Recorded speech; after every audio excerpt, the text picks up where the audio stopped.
ಕರೆದರೂ ಕೇಳದೆ ಸುಂದರನೇಕೆ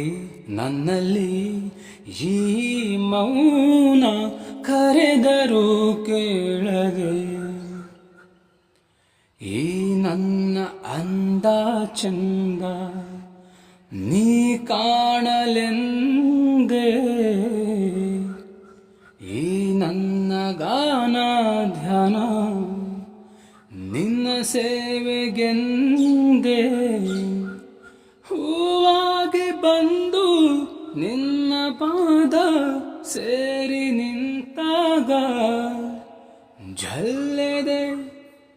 ಝಲ್ಲೆದೆ ನಿನ್ನಲ್ಲಿ ಈ ಮೌನ ಕರೆದರೂ ಕೇಳದೆ ಸುಂದರನೇಕೆ ನನ್ನಲ್ಲಿ ಈ ಮೌನ ಕರೆದರೂ ಕೇಳ